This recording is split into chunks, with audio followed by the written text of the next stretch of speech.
പാലക്കാട് നടന്ന വേടന്റെ rap musical പരിപാടിക്കിടെ police ലാത്തിവിശി. തിരക്ക് നിയന്ത്രിക്കാൻ കഴിയാതെ വന്നതോടെയാണ് ലാത്തിവിശിത. തിക്കിലും പെട്ട പരിക്കേറ്റ 15 പേരെ ജില്ലാ ആശുപത്രിയിൽ പ്രവേശിപ്പിച്ചു.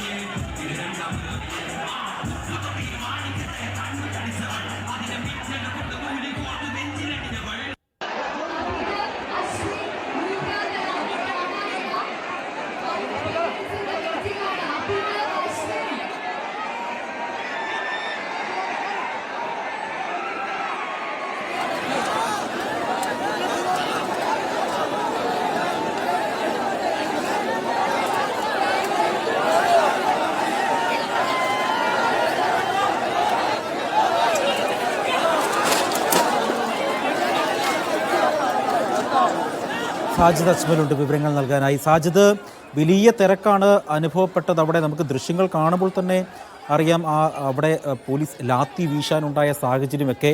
ഈ പരിക്കേറ്റവരുടെ അവസ്ഥ ഇപ്പോൾ എന്താണ്? ഇവരിപ്പോൾ എവിടെയാണ് ഉള്ളത്?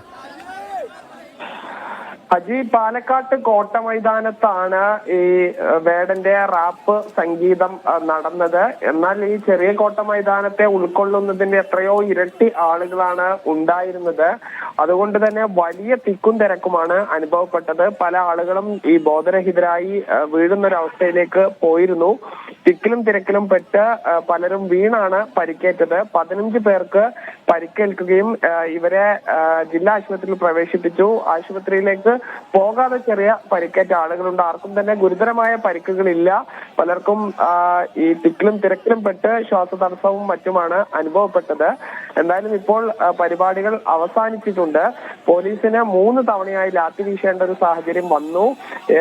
ഈ വേദിക്ക് തൊട്ട് താഴെയായി വലിയ ജനക്കൂട്ടം തടിച്ചുകൂടി ഈ നിയന്ത്രിക്കാൻ കഴിയാതെ വന്നതോടുകൂടിയാണ് ആദ്യം ലാത്തി വീശുന്നത്. പിന്നീട് പരിപാടി കഴിഞ്ഞ് പോകുന്നതിനിടയ്ക്കും പോലീസിന് ലാത്തി വീശേണ്ട ഒരു സാഹചര്യം വന്നു. ലാത്തി അടിയിലും ചില ആളുകൾക്ക് പരിക്കേറ്റിട്ടുണ്ട്. ഈ പട്ടികജാതി പട്ടികവർഗ വകുപ്പിന്റെ സംഗമത്തിന്റെ ഭാഗമായാണ് SC/ST വകുപ്പും സാംസ്കാരിക വകുപ്പും സംയുക്തമായി ഈ റാപ്പ് സംഗീത നിശ സംഘടിപ്പിച്ചത്.